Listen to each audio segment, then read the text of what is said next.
नमस्कार दोस्तों, स्वागत है आपका हमारे YouTube चैनल पर। दोस्तों, आज हम बात करेंगे सबसे बड़ा भक्त कौन है।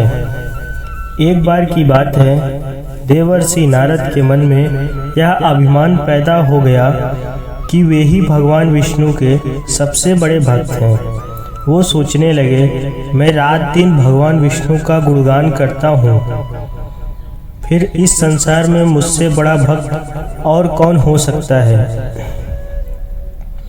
किंतु पता नहीं श्रीहरि मुझे ऐसा समझते हैं या नहीं।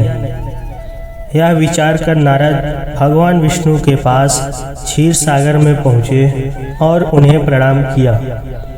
विष्णु जी बोले, आओ नारद, कहो कैसे आना हुआ। नारद बोले, भगवान, मैं आपसे एक बात पूछने आया हूँ। भगवान विष्णु बोले, मैं तुम्हारे मन की बात जानता हूँ नारद, फिर भी तुम्हारे मुंह से सुनना चाहता हूँ। नारद ने कहा, हे देव, मैं जीवन भर आपका गुणगान करता रहा हूँ। पल पल हर क्षण मुझे बस आपका ही ध्यान रहता है। आप मुझे यह बताइए कि मुझसे भी बड़ा आपका कोई भक्त है इस संसार में क्या। भगवान विष्णु समझ तो पहले ही गए थे कि नारद को अपनी भक्ति पर अभिमान पैदा हो गया है, किंतु अपने मन की बात छुपाकर वो बोले, नारद, इस प्रश्न के लिए तुम्हें मेरे साथ मृत्युलोक चलना पड़ेगा। नारद बोले, ठीक है, मैं मृत्युलोक चलने के लिए तैयार हूँ। भगवान विष्णु नारद को लेकर मृत्युलोक चल पड़े। धरती पर पहुंचकर दोनों ने किसान का भेष धारण किया और एक गांव के किनारे बनी एक झोपड़ी की ओर चल पड़े। विष्णु बोले, नारद, मेरा एक बहुत बड़ा भक्त यहाँ इस कुटिया में रहता है। आश्चर्य है, क्या मुझसे बढ़कर भी किसी भी व्यक्ति की भक्ति हो सकती है। नारद के मुख से निकला, क्या वह भी मेरी तरह आपका ध्यान लगाए रहता है। आओ स्वयं ही जान लोगे, विष्णु ने कहा और उसे उस कुटिया की ओर ले गए। किसान उस समय कुटिया के बाहर अपनी गाय को बांध रहा था। किसान उस समय के मुख से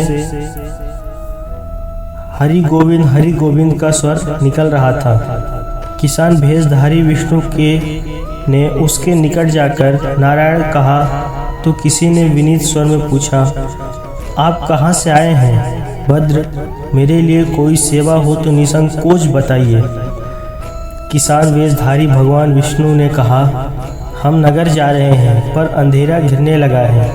वन में जंगली पशुओं का डर है, इसलिए रात भर आश्रय चाहते हैं। किसान ने प्रसन्न भाव से कहा, मेरी कुटिया में आपका स्वागत है। भद्र और जो रखा सूखा घर में है आपके लिए हाजिर है। भगवान ने मुझे आप लोगों की सेवा करने का अवसर दिया है, बड़ी कृपा हुई उनकी। बाहर दलान ने एक खटिया पर दोनों को बिठाकर किसान अंदर गया और अपनी पत्नी से कहा, देवी, दो अतिथि आए हैं। किसान की पत्नी उस समय अपने बच्चों को भोजन परोस रही थी। धीरे से आटे का बर्तन दिखती हुई बोली, घर में इतना सा आटा है और ये बच्चे और जो भोजन मांग रहे हैं। किसान बोला, कोई बात नहीं, हम अतिथियों का पेट भर पेट भोजन कराएंगे। तुम बच्चों को आज कांजी बनाकर पिला देना।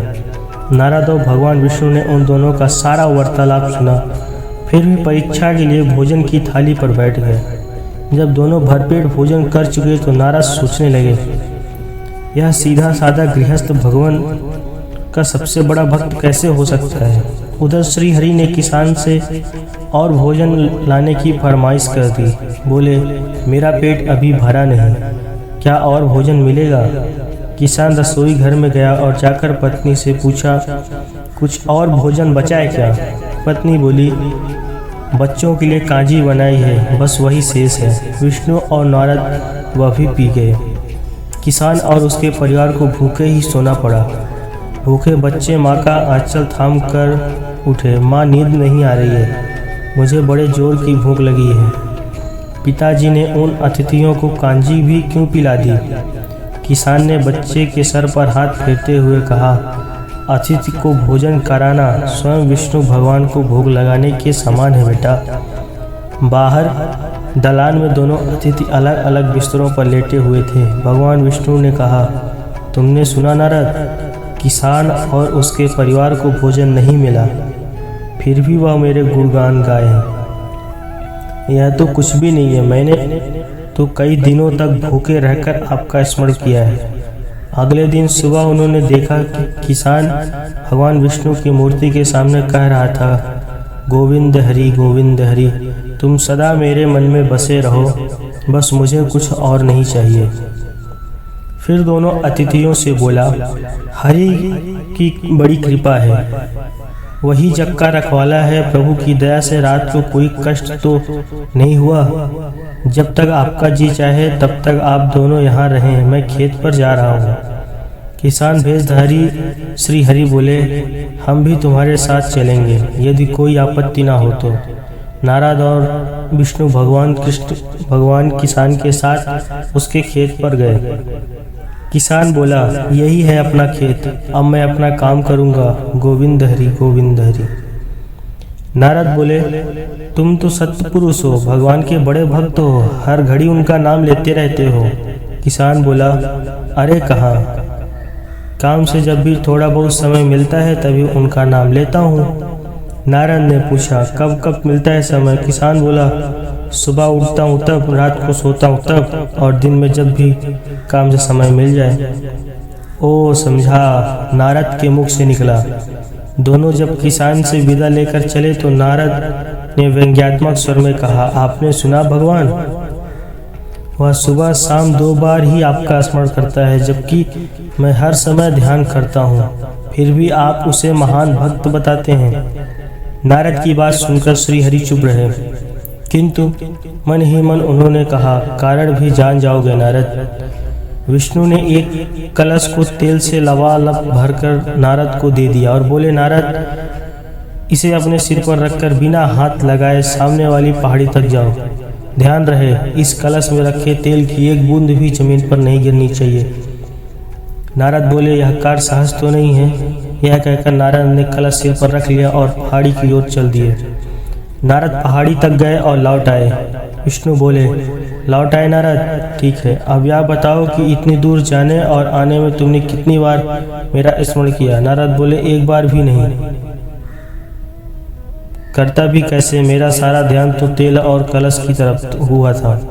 श्री हरि बोले, तुम ही सोचो, वह किसान दिन भर कठिन परिश्रम करता है, फिर भी 2-4 बार मेरा स्मरण जरूर करता है, और तुम एक बार भी मेरा स्मरण नहीं कर पाए। विष्णु की बात सुनकर नारद के अंतर्चेत खुल गए। वह श्री हरि के चरणों में गिरकर बोले, मान गया प्रभु, जो संसार के झंझटों में रहकर भी आपका स्मरण करते हैं वही सबसे बड़े भक्त हैं। वास्तव में दोस्तों, हमारे जीवन में बहुत सारी तकलीफ़ें आती हैं, लेकिन हमें भगवान को कभी नहीं भूलना चाहिए। अगर वीडियो अच्छा लगा हो तो चैनल को सब्सक्राइब कर दीजिए और वीडियो को लाइक कर दीजिए। धन्यवाद।